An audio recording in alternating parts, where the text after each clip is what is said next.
Good afternoon. I hope that you're enjoying all that the fall meeting has to offer. I like to think of this as being ULI's annual best of event, the one gathering that offers the best in networking, learning, and swapping ideas. A tremendous thanks goes to the 2015 fall meeting's leadership. Earlier you had the steering committee up here, co-chairs George Marcus, Michael Covarrubias, Hamid Moghadam. They did a phenomenal job. Meeting Strategy Committee Chairman Mary Ludgen, she always does a phenomenal job.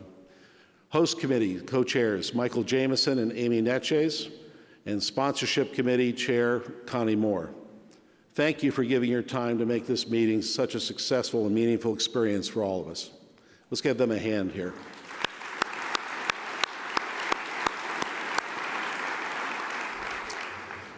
It is my privilege to be serving as the global chairman of this extraordinary organization.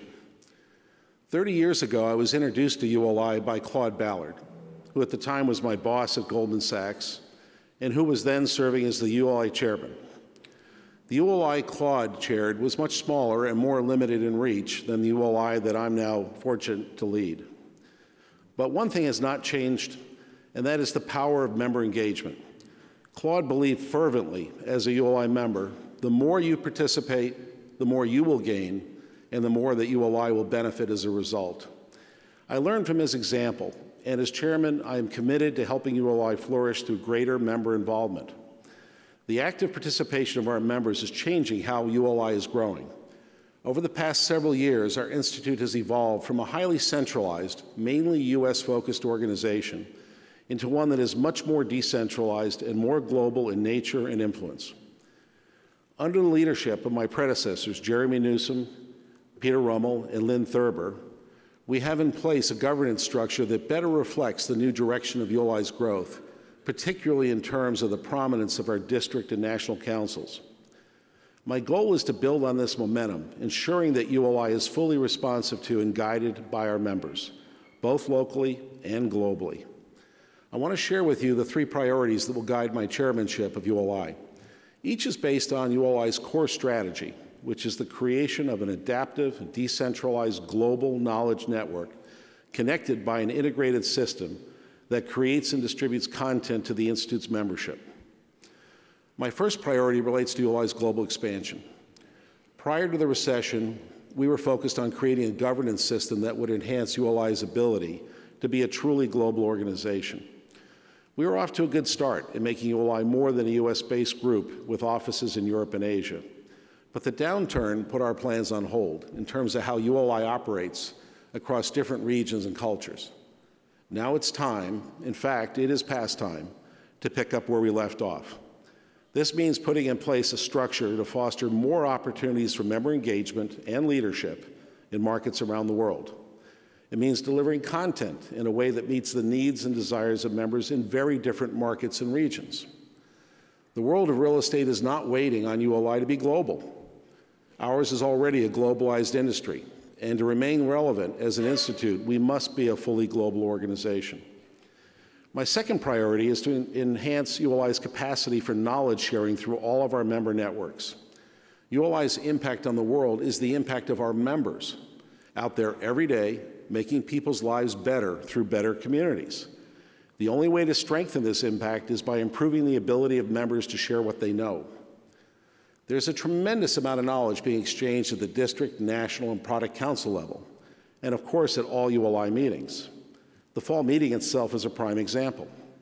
But the challenge is how to get that knowledge out to a greater membership. I've often thought that the way we share knowledge at ULI is a bit like live theater. There are a lot of magical moments that cannot be recaptured, as opposed to a great movie that you can watch over and over. We are changing this by investing in communications technology to better connect members and to keep the conversation going so that more aha moments can be shared and shared again. As ULI grows globally, I'm very excited about the potential of new knowledge sharing tools to help strengthen our influence and impact. My third priority involves dedicated, sustained funding for ULI signature programs, such as the advisory service panels, awards for excellence, and urban plan, the course for students that originated here in San Francisco. These are activities that are unique to ULI, services that ULI delivers better than any other organization. These and other core offerings need to be adequately funded, not just to keep them going through economic cycles, but funded at a level that allows us to learn more, share more from our experiences with these programs. For instance, let's expand the advisory panel process so we can go back to cities we visited to see if our recommendations were followed or not, and evaluate what happened as a result. We don't do that now because there's no funding available to see that through. Let's secure more funding for Urban Plan so it can be brought to more schools and reach more students through online as well as in-class training. I'm very proud that this program got a boost this week from our ULI fundraiser last night, honoring George Marcus. All of the net proceeds last night will benefit Urban Plan, which was more than $225,000. And let's ensure that we never have to consider dropping our awards program because of budget concerns. These awards epitomize the best practices in design and development. Each winner, such as the ones we just recognized on this stage, is ULI's way of showing the world how to build creative, prosperous, and sustainable communities. Through the awards programs, we are leading by example, and that is a cause that merits permanent support. In outlining these priorities, rest assured that I am not seeking an abrupt change of course for ULI or another initiative for the Institute to pursue. My intent is to enhance the value of the work ULI is already doing, whether it's related to housing, sustainability, leadership, capital markets, education, or healthy places. Each of the priorities aims to turn outputs from ULI into outcomes that will lift up the organization as a whole. I'm very excited about what's ahead. Even though ULI is nearly 80 years old, I think of it as a gangly teenager. It has this energy, this sense of possibility, and it has yet to realize its own strength. We have so much potential to grow our membership and work with others who are not in real estate, but whose work influences our industry. We can do this by offering new opportunities for engagement, to share lessons learned, and to support the programs that represent ULI at its best. In the months ahead, I want to hear from you. Please send me your ideas on how we can improve the ULI experience. Together, we can ensure ULI's future as a world-class, world-changing organization. Thank you for being here and for supporting ULI. Enjoy the rest of the meeting.